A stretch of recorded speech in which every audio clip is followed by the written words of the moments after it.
मला आजही आठवतं की 27 जानेवारी 2026ला मंत्रिमंडळाची बैठक झाली, त्यानंतर पायाभूत सुविधांची बैठक झाली।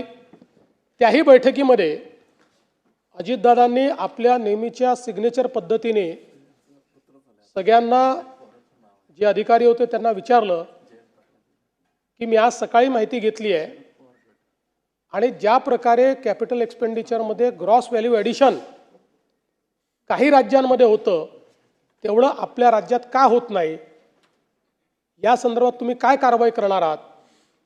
आणि मग अधिकाऱ्यांनी सांगितलं कॉस्ट ओव्हररन कसे होतात, प्रोजेक्ट्स कसे डिले होतात, त्याच्यामुळे ग्रॉस व्हॅल्यू ॲडिशन का होत नाही।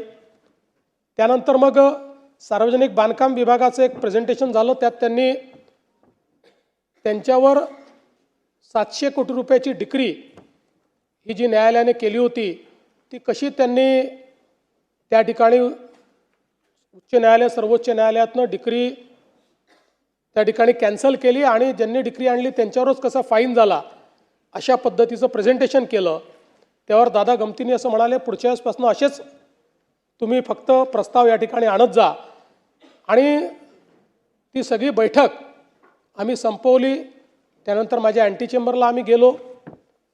दादांचं काम हे 10-15 मिनिटाचं असायचं, त्याच्यावर नाही। दादांची एक सवय होती, कुठलंही काम हे त्यांच्या कागदावर लिहिलेलं असायचं, 2-3 ओळींमध्ये काय बोलायचं हे लिहिलं असायचं आणि ते परफेक्ट तेवढंच आपल्या कामाचं दादा बोलायचे। त्यामुळे ते कामाचं एक 5-10 मिनटं झालं, त्यानंतर 30-40 मिनटं आम्ही वेगवेगळ्या विषयांवर, भविष्यात काय, बजेटमध्ये काय, अशा गप्पा मारल्या।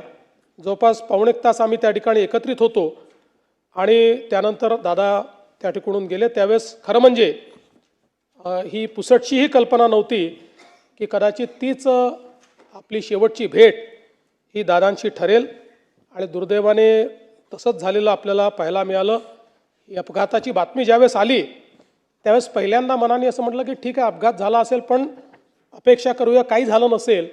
पण लगेच दुसरी बातमी आली की विमानाची परिस्थिती बघता त्याच्यामध्ये कोणीही त्या ठिकाणी जिवंत असेल असं वाटत नाही आणि त्यातनं मग पुढच्या गोष्टी आपल्या सर्वांना माहितीच आहेत।